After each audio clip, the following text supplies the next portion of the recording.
ناظرین آداب، میں ہوں اسلم پرویز۔ مولانا آزاد نیشنل اردو یونیورسٹی کے اس تعلیمی خبرنامے میں آپ کا استقبال ہے۔ آئیے نظر ڈالتے ہیں آج کی سرخیوں پر۔ یو جی سی نے آن لائن تعلیمی پروگراموں کے لیے اندراج کا نیا عمل کرایا متعارف۔ عثمانیہ یونیورسٹی نے تلنگانہ اسٹیٹ SET 2024 کے نظام العمل کو کیا تبدیل۔ اور مولانا آزاد نیشنل اردو یونیورسٹی میں انٹیگریٹڈ BEd کورسز میں داخلوں کا ہوا آغاز۔ اور اب خبروں کی تفصیل۔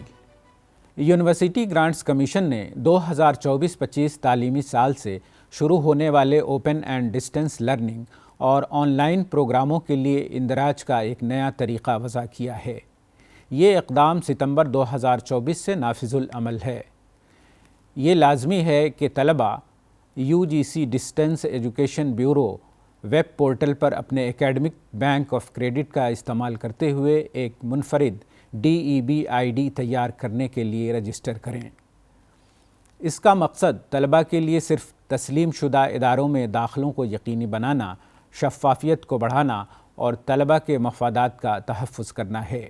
UGC کے چیئرمین M جگدیش کمار نے کہا کہ غیر تسلیم شدہ اداروں کی جانب سے طلباء کو داخلہ دینے کے واقعات کے بعد یہ نیا عمل انتہائی اہم ہے۔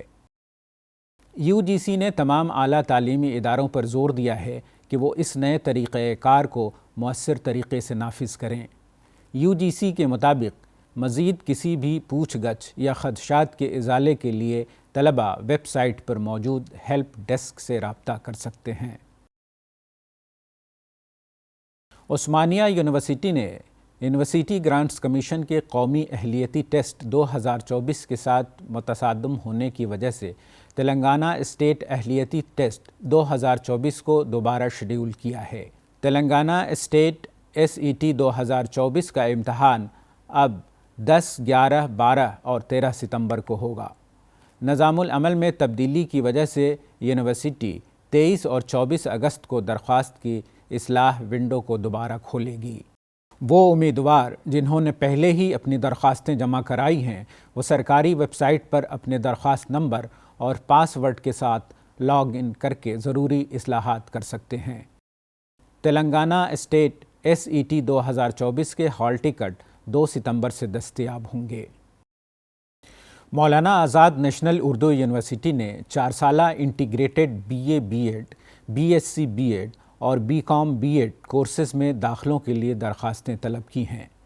ایسے طلباء جنہوں نے NCET national common entrance test کامیاب کیا ہو اور درخواست فارم رجسٹریشن کرواتے وقت اردو یونیورسٹی کو منتخب کیا ہو، 25 اگست 2024 تک مولانا آزاد نیشنل اردو یونیورسٹی کے ایڈمیشن پورٹل پر اپنا رجسٹریشن کرا سکتے ہیں۔ ایسے طلباء جنہوں نے کامن انٹرنس ٹیسٹ کامیاب کیا تھا لیکن مانو کا انتخاب نہیں کیا تھا وہ بھی درخواست دینے کے اہل ہیں۔ ڈائریکٹر نظامت داخلہ پروفیسر M ونجا کے مطابق طلباء کو آن لائن فارم پر کرتے وقت اردو کی اہلیت کا ثبوت دینا ہوگا۔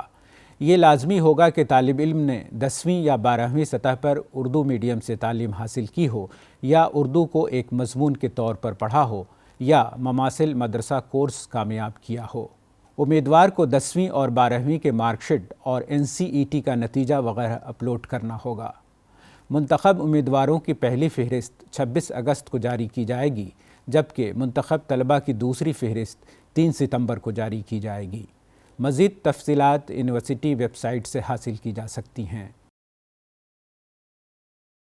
IIT اندور نے defence research and development organisation کے ساتھ مل کر ایک شاندار امیجنگ تکنیک تیار کی ہے جو دھماکے ہونے کے بعد اس کے چھوٹے سے چھوٹے جزیات کو کیمرے میں نہایت درستگی سے قید کر لیتی ہے۔ اس کا سب سے بڑا فائدہ یہ ہے کہ اس سے پتہ چل سکے گا کہ آخر دھماکہ کس طرح کا تھا، یہ کتنا مہلک تھا اور دھماکے کے بعد اس کے کیا اثرات مرتب ہوتے۔ یہ تکنیک دفاعی اور خلائی ٹیکنالوجی میں بہت معاون ثابت ہوگی۔ یہ تکنیک IIT اندور کے پروفیسر دیویندر دیشمکھ کی قیادت میں وضع کی گئی ہے۔ بتایا جاتا ہے کہ ابھی تک کی تکنیکوں سے دھماکوں کے دوران تیز رفتاری سے اڑنے والے اجزاء کی واضح تصویریں نہیں مل پاتی تھیں۔ یہ تصویریں لینا سائنسدانوں کے لیے ہمیشہ ایک چیلنجنگ کام رہا ہے۔ اس تکنیک کی وجہ سے یہ کام بہت آسان ہو جائے گا۔ پاور فائنانس کارپوریشن اور Indian institute of technology Madras نے انسٹیٹیوٹ میں ایک اناٹومی لیبارٹری کے لیے فنڈ فراہم کیا ہے۔ میڈیکل سائنسز اور ٹیکنالوجی کے شعبے میں قائم کی گئی اس سہولت کو 16.5 کروڑ روپے مالی امداد حاصل ہوئی ہے۔ یہ لیب خصوصی طور پر میڈیکل سائنسز اور انجینئرنگ میں BSc ڈگری پروگرام کے مؤثر تدریس کے لیے جدید ٹیکنالوجی پر مشتمل ہے۔ یہ انسٹیٹیوٹ، جس نے پہلے ہی ایک ڈرائی اناٹومی لیب قائم کی ہے، اب ایک جدید لیب طلباء کو فراہم کرے گی۔ IIT مدراس کے ڈائریکٹر پروفیسر وی کاماکوٹی نے کہا کہ یہ عالمی معیار کی اناٹومی لیب جدید ٹیکنالوجی کو میڈیکل سائنسز کے ساتھ مربوط کر کے ایک اختراعی اور منفرد پلیٹ فارم قائم کرے گی۔ آئیے آخر میں پھر ایک بار نظر ڈالتے ہیں آج کی سرخیوں پر۔ UGC نے آن لائن تعلیمی پروگراموں کے لیے اندراج کا نیا عمل کرایا متعارف۔ عثمانیہ یونیورسٹی نے تلنگانہ اسٹیٹ SET 2024 کے نظام العمل کو کیا تبدیل، اور مولانا آزاد نیشنل اردو یونیورسٹی میں انٹیگریٹڈ BEd کورسز میں داخلوں کا ہوا آغاز۔ آج کی خبروں میں فی الحال اتنا ہی۔ آئندہ بلیٹن میں آپ سے پھر ملاقات ہوگی، تب تک کے لیے دیجیے اجازت۔ آداب۔